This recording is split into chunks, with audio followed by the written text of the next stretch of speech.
Hello po.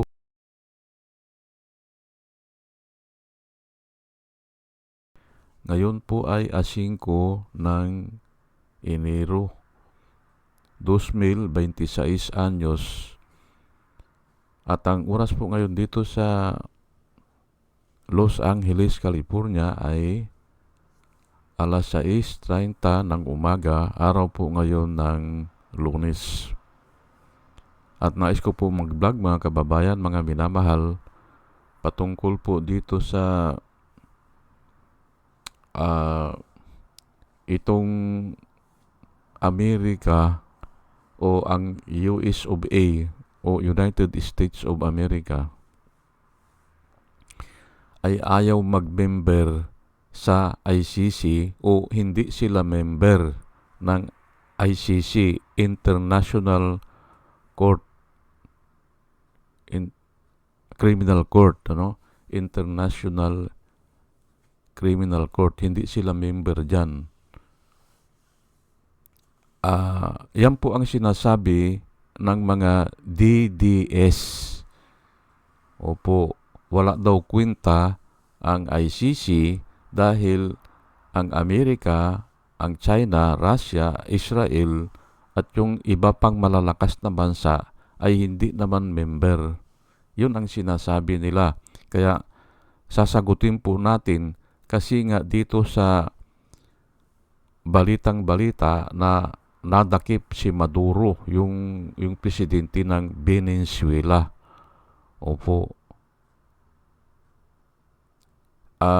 Oras lang, nadakip na.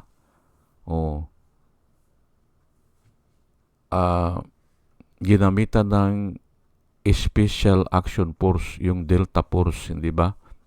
Nadakip nila si Maduro at ngayon ay nakakulong na. Yan po ang sinasabi ko noon doon sa mga DDS. Yun ang sinasagot ko doon sa dyaryo, doon sa Philippine Daily Inquirer, doon sa comment section lang po. Sa comment section, nakikipagtalo ako doon sa mga DDS. Opo. At yan nga ang reason ko. Hindi ka akong mag-member yan kasi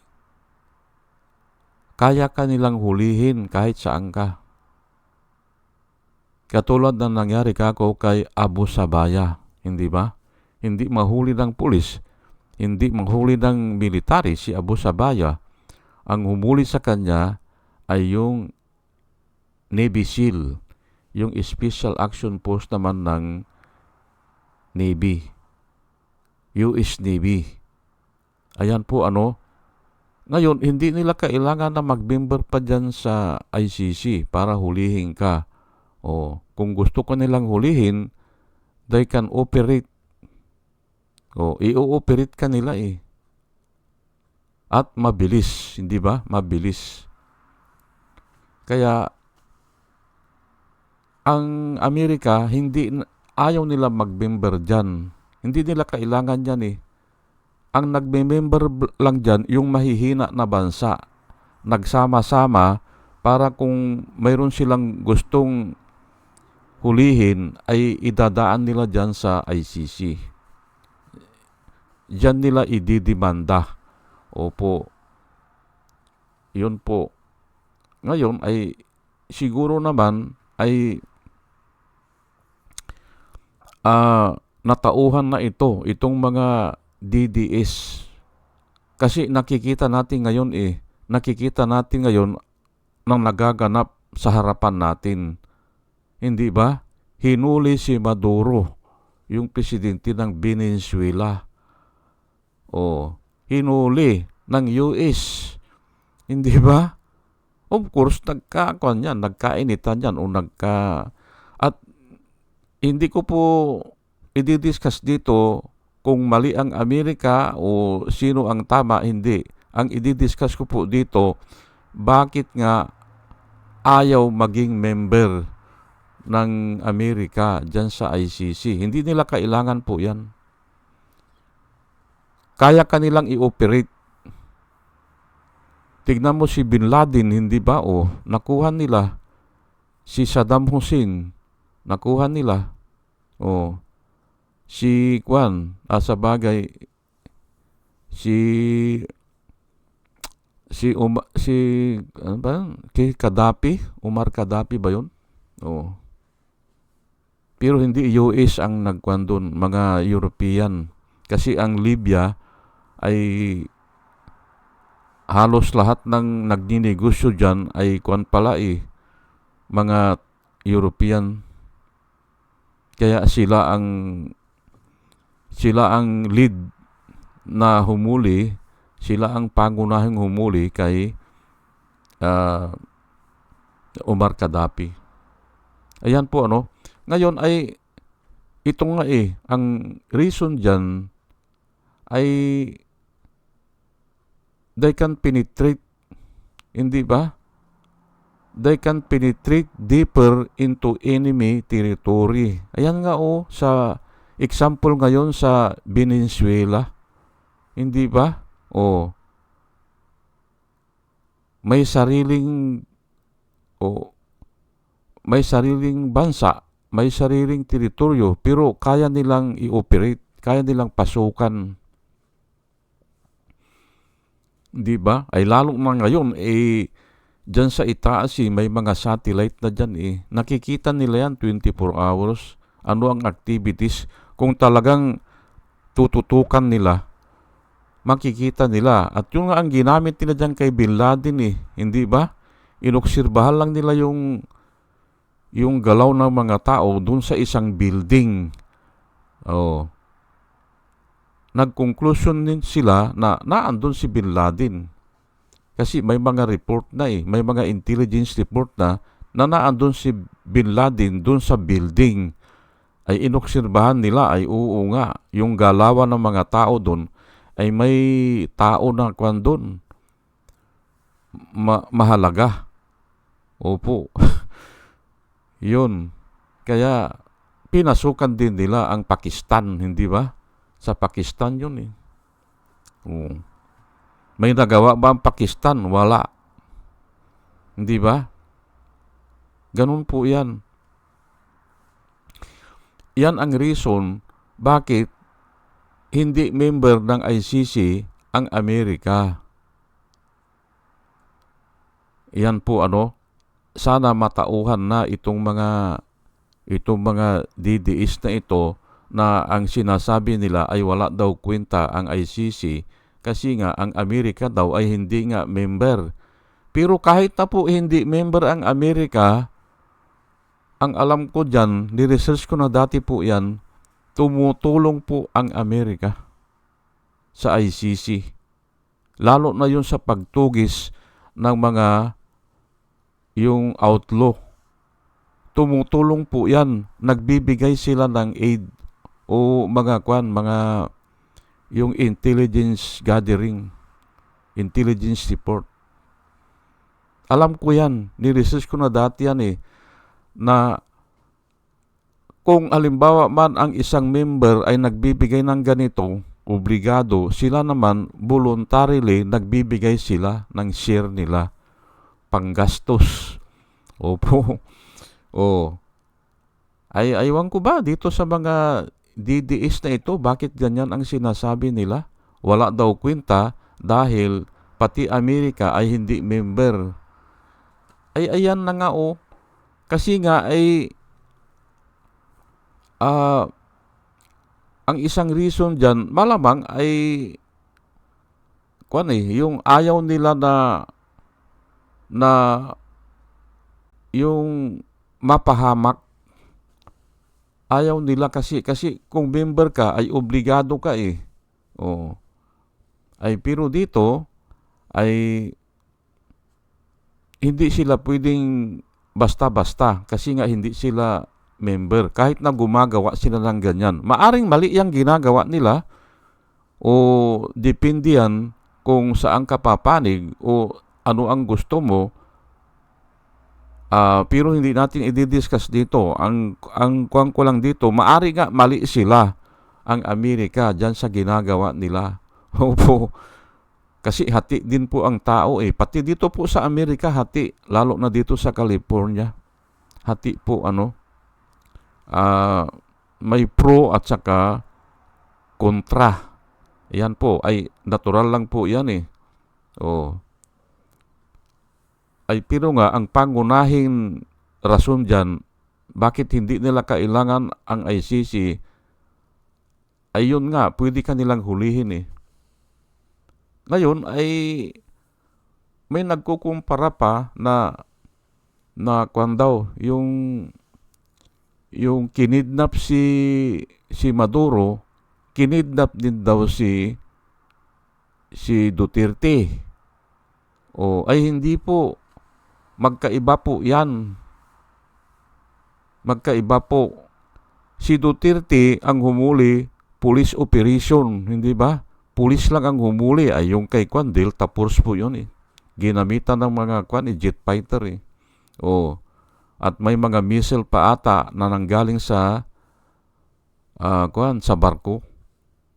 Kasi lumapit po yung Kwan doon eh, yung Ronald Reagan Carrier, lumapit doon eh. O at may naghihinala na yung mga Tomahawk doon nang galing, mga missile galing doon sa barko. O ay sa bagay, dinidispose na nila yung Tomahawk nila eh. Ang sabi nila, dinidispose na nga namin ito kasi obsolete na yan eh. Yung Tomahawk, o yung missile, o ay pero ayan, nagagamit nila dyan. O, kaya nga, hindi sila mag-member. Opo. Kaya kanilang hulihin eh. O, at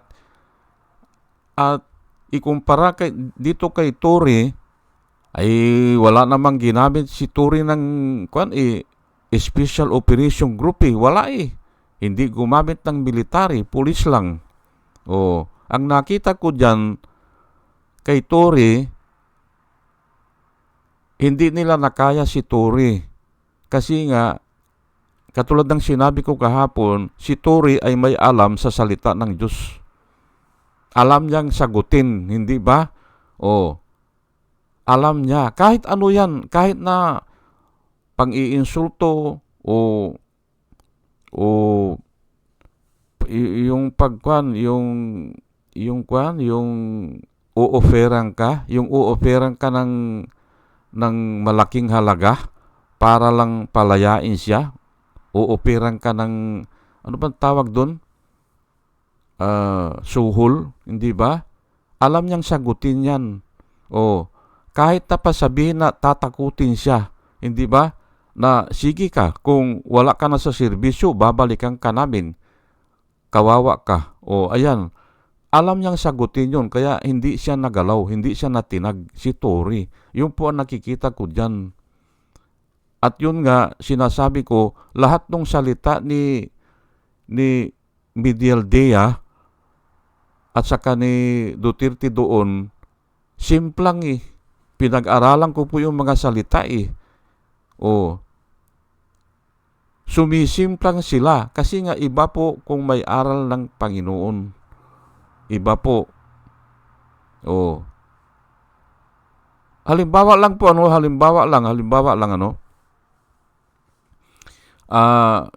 yung ayaw umalis ni Medialdea, ayaw niyang umalis doon sa tabi ni Duterte, ayaw niyang umalis.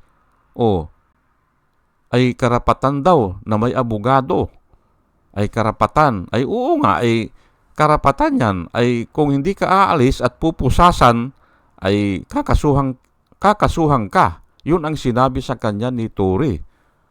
Pag hinaharang siya o ayaw umalis doon sa tabi, ay kakasuhan ka ng obstruction of justice. Ayun, hindi niya masagot eh.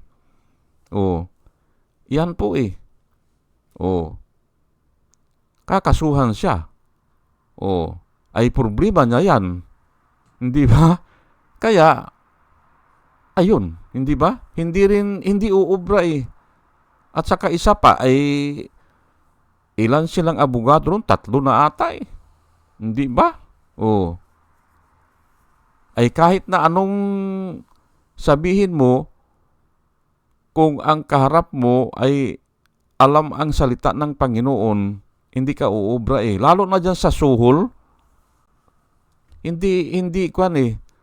Sisimplang talaga eh. Yung inuoperan ng suhol, yung malaking halaga. Oh.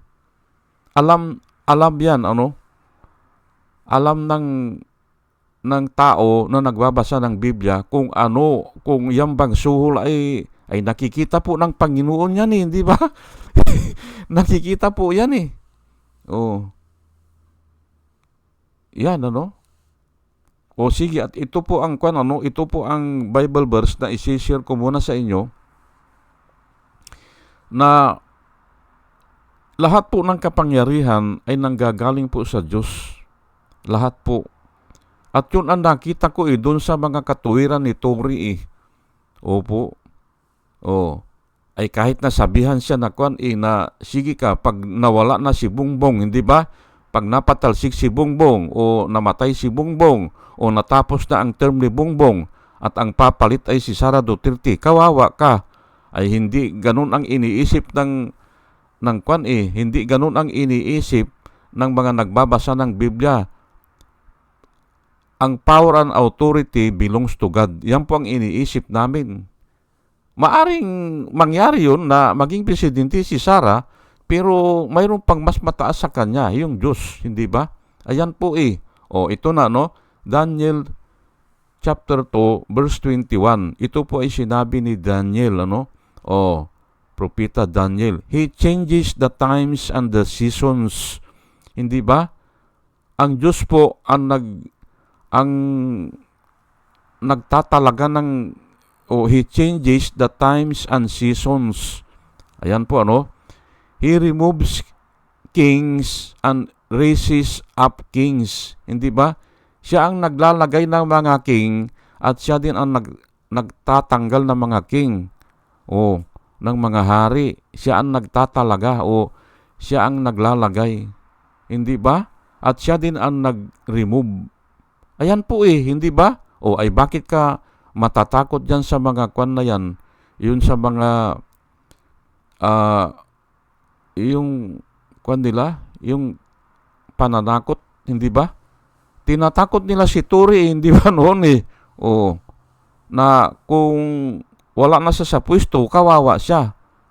Ay hindi po matatakot yan ganyan kung may alam ng salita ng Panginoon, hindi matatakot yan. He gives wisdom to the wise and knowledge to those who have understanding. Ayan po, siya din ang nagbibigay Ang Diyos po ang nagbibigay ng wisdom. At ang Diyos din ang nagbibigay ng understanding ng knowledge, Kaya po ganyan, yung mga sagot ni Tori hindi kayang blankuhin nung mga alipuris ni Duterte noon. Kaya nga nakulong yan kaya nadala sa dahig. Ayan po magkaiba po yan. Yan nangyari kay Maduro at saka ito kay Duterte. Huwag niyo pong ihambing yan. At ako nga, ang nakikita ko dyan ay kamay na ng Diyos ang gumalaw dyan.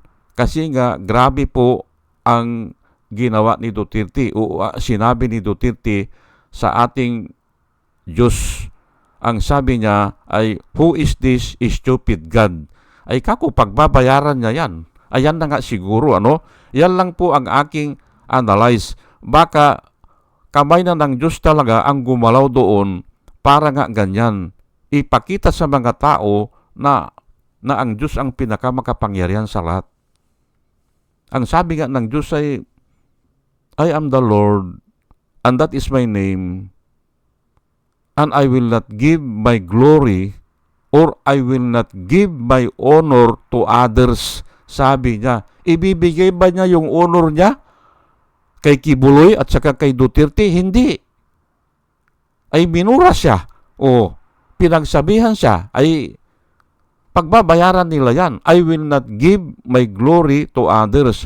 Gusto kasing palabasin na matalino si Duterte at saka si Kibuloy. Gusto nilang palabasin na sila lang ang nakakaisip noon. matagal ko na pong naririnig yan. Sa ibang pastor din, naririnig ko na rin yan. Bakit daw hinayaan yung ahas na naandun? Ayan po. Pero hindi nila sinasabi na estupido ang God. Hindi. Ay ito nga, sumubra na sila hindi ba? Kasi nga, presidente nga po hindi ba? At ito naman si Kibuloy ay appointed son of God naman. O ayan na nga, hindi ba? Saan sila ngayon? Ayan, kamay na ng Panginoon po ang gumagalaw dyan. O finger of God, o hand of God, kung ano man ang gusto nyong itawag dyan, ay yan ang nakikita ko dyan. John 19 verse 11, ito po ang sabi ni Jesus Christ nung siya ay sinabihan ni Herod, sinabihan siya ni Pilato. Bakit ayaw mo akong sagutin, sabi ni Pilato? Bakit ayaw mong sagutin yung mga question ko sa iyo? Hindi mo ba alam, sabi ni Pilato kay Jesus Christ, sinabihan niya si Jesus Christ, I have the power to crucify you and I have the power to release you. Sabi niya, pwede kitang i-release o palayain kita. Pwede rin kita na ipako. Yun ang sabi niya. Ay ang sabi ni Jesus Christ ay ito po Jesus answered, you could have no power at all against me or over me unless it has been given to you from above. Yan po therefore, the one who deliver me to you has the greater sin. Ayan po you have no power at all over me. Ang sabi ni Jesus Christ, if it is not given to you from above. Ayan po, hindi ba? Yung power ni Pilato, ang sabi ni Jesus Christ ay galing sa Diyos. Ayan po Hindi ba? At yun sa Romans 13, hindi ba? Romans 13 ba yun? Yung parating ginagamit ng mga DDS, ang sinasabi nila, obey government authority, for there is no authority that is not established by God. All authority that exists now is established by God. Yun ang sinasabi nila Hindi ba? Pero ako ay maaring hinayaan lang, pero hindi talaga. Kasi nga, may gusto ang tao hindi ba? Nangyayari din. Hindi ba? Pero nga, hinahayaan lang ng Panginoon. Yun ang pagkaintindi ko dyan, pero, ang sabi ni Jesus Christ, you have no power at all over me, sabi niya, if it is not given to you from above, or unless it had been given to you from above. Ayan po, Kaya nga, yung mga power and authority, saglit lang yan. Pinag-aralan ko nga ang mga superpower, mga 300 years lang yan Ay itong Amerika, kahit na naandito ako, ay delikado na rin ata ito. Hindi ba? Delikado. Kasi mag 300 years na siguro Di ba? Simula nung naging kwan sila matatag sila Ay ito po, Psalms 103 verse 19, the Lord has established His throne in heaven, and His kingdom rules over all. Ayan po, sa lahat, rules over all siya Ngayon, ang tanong nyo siguro, bakit yung iba masyado ng wicked ay naandyan pa sila? Ay, oo nga, kasi nga hinahayaan po Hinahayaan lang po ng Panginoon. Pero nakikita po yan ng Panginoon. Kaya nga, tama din yung kwan yung obey governing authority. Kasi nga, ay kwan yan anytime, pwede niyang tanggalin Anytime. Kung talagang sobra na, hindi ba? Kung talagang, ayan nga, ganyan kay Duterte, hindi ba? Sumubra na kasi pati Diyos mumurahin niya, hindi ba? Sumubra na po yan ganyan. At Yan po ang nakikita ko diyan. Magkaiba po yan, yang kay Maduro at saka yang kay Duterte. Magkaiba po yan. O, ay kayo ang bahala kung ay ginagamit kasi ng mga DDS na naman ngayon yan, di ba? Kinidnap daw parehas. Hindi police operation yung isa at walang ginamit na mga jet fighter. Walang pinasabog. Walang pumutok na kanyon o walang missile, hindi ba? O, magkaiba po yan. O, hinatid pa nga ng pulis doon, hindi ba? May pulis na kasama hindi ba? At saka si Medial Dia, hindi ba? O, kasama. Bakit hindi nila alam yan? O, hindi ba? O, ayan po sige po at hanggang dito na lang po at dalayan ko po sa Panginoon bago po ako mag-umpisa ay sa ating pakikinig po ay bigyan niya tayo ng wisdom na nanggagaling sa Kanya at muli mga kababayan, mga minamahal, isang magandang umaga po sa inyong lahat at salamat po sa inyong pakikinig. Salamat po ng marami. Salamat po.